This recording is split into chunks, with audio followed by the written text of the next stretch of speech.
Yeah, it's interesting. Just it was a week or two before your episode came out that O1 release was, and that was absolutely huge for me because the kinds of problems then being tackled, and yes, it is still relatively narrow in scope because it's problems that we can break down and evaluate step by step. So computer science problems, chemistry problems, math problems, you can break them down step by step. But it seems like, we're seeing evidence in recent months of synthetic data becoming more and more useful for training models. And so that could broaden the scope to allowing us to have this same kind of step by step thinking across a huge range of of big questions. And then we get into a scenario in the not too distant future. It could be a matter of years before you could have a million Nobel Prize winning level intelligent machines all humming along in one data center. Yes. So I don't think that is what's going to lead human beings to the next evolution of the human race. So while all of these developments, and powerful AI could help us potentially solve some very big, previously unsolvable issues. And that's exactly so for listeners who, like, I was just referring to, like you just said, powerful AI, and that might sound to listeners like you said it with a lowercase p, but uppercase P, powerful AI is what I was just talking about. And all of that comes from a really popular blog post by the CEO of Anthropic, which, while you're next speaking, I'll look up a link to Dario Amadei's essay. Yes, absolutely. Exactly. Yeah. Yeah. Yeah. And so, yeah, so sorry. Yes. So I think for me, that's great, right? That can exist. But how does it align with human beings? And there's a lot to be said about AI alignment. I'm not going to go into all of that right now. And there is a lot on that, and a lot of experts focused on AI alignment. But I'm focused on how can this type of powerful AI make us as human beings more powerful ourselves, right? How can it augment our own intelligence, our own intentions, and our own agency? So there's some worrying studies that have come out, which are not at all surprising, but it's sort of, just puts it pretty starkly, which is that when we use LLMs and we rely on LLMs, large language models, to do a lot of the cognitive work for us, the cognitive capabilities of human beings using those large language models actually declines. So what that means in real terms is when we use and rely on LLMs, we become dumber. And that is not a hopeful trajectory for human beings in the era of AI, which is becoming ever more powerful. So my concern is that this could lead to the great intelligence divide, where certain people and certain companies are building AIs that are ever more powerful, and the everyday person that's using these tools is becoming dumber. So, but I think it's not all doom and gloom. There are examples, and I'm making it my mission to identify these examples and kind of really flesh out what it looks like when humans collaborate with AI in the right way to increase human agency. So more recently, I've been digging into how actually, when used right, AI puts more pressure and expects more of humans.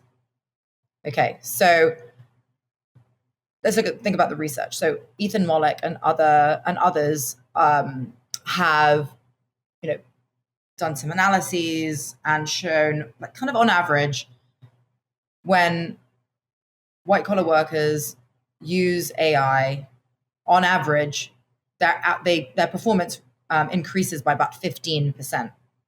It's like, oh, humans plus AI, equals 15%. But actually, that's really not very compelling. So I was recently really interested in a blog post by Andrew Ang, which talks about, the familiar concept, I believe a familiar concept of the 10x engineer. And he very clearly lays out how the 10x engineer isn't an engineer that's working 10 times faster because of AI. It's an exponentially more effective engineer because their time and mental capacity is freed to unlock human ingenuity. And Andrew Ang goes on to describe how this can and will apply to different sectors, such as marketing, such as human resources. Lots of different areas can take these principles of 10x. And it's not about outsourcing the work to AI. It's about getting AI to do work so that we can exercise our own human ingenuity in larger ways. And I was also at the Fortune Brainstorm Fortune AI Brainstorm towards the end of last year. It was fantastic to hear from Elias Torres, who is the former co-founder and CEO of the unicorn Drift, and who announced his new startup called Agency, which is a customer success startup. And it's being built with AI and AI agents at its core. And he was describing how he's building this company. So after the essential kind of engineers, his first hire was a lawyer. And that lawyer also oversees HR. Right? So basically, more is expected of the people that are involved. So human beings need to be more flexible. They need to think laterally. These are things that we are inherently actually good for, but our education, our systems don't optimize for that or haven't needed to optimize for that. And I think they will do. And also, human beings are going to need to adopt the right mindset for this new reality. And in some cases, are going to need to get over themselves, right? Like, oh, I never wanted to be an HR leader, or that's beneath me, or I can't do that. And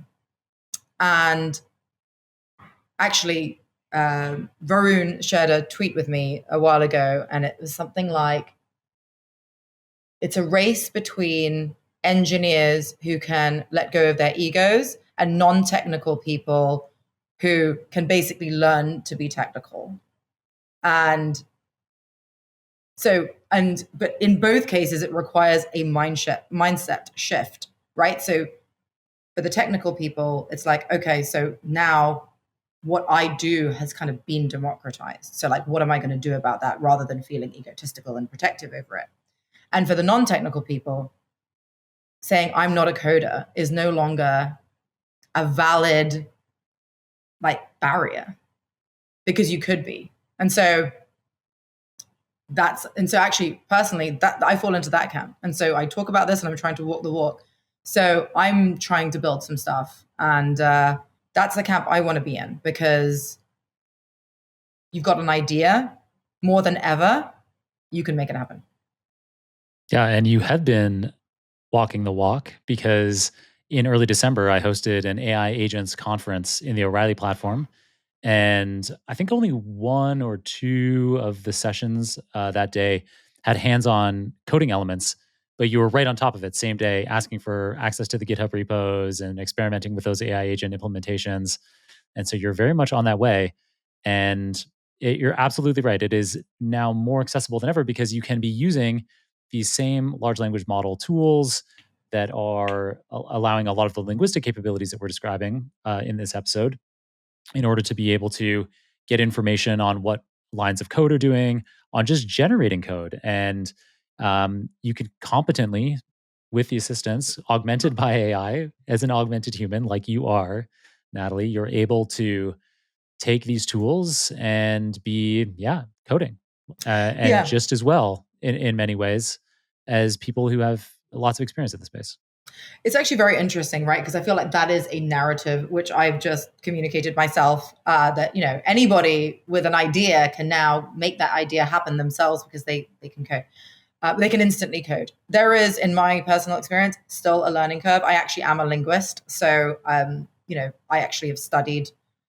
I got a master's in languages and literature, French and Spanish languages and literature. So I kind of I have learned languages before, and I was like, Python, it is a language, I guess. It's an easy language because a lot of the characters are very familiar, but actually I sort of like did a sort of, halfway through a Python course, and then it was sort of got impatient. I was like, okay, well, let me just start building. Then it was like, okay, well, this isn't really working out that well. So I need to go back and actually learn it a bit more. So it's interesting to see to what extent that narrative is actually true. Yet maybe we will get there, but it's not actually that easy yet, I will say. Right. Right. But still, I mean, it's probably assisted by, you're British. Monty Python is British. It's the namesake of Python. That probably makes it easier. I'm halfway there.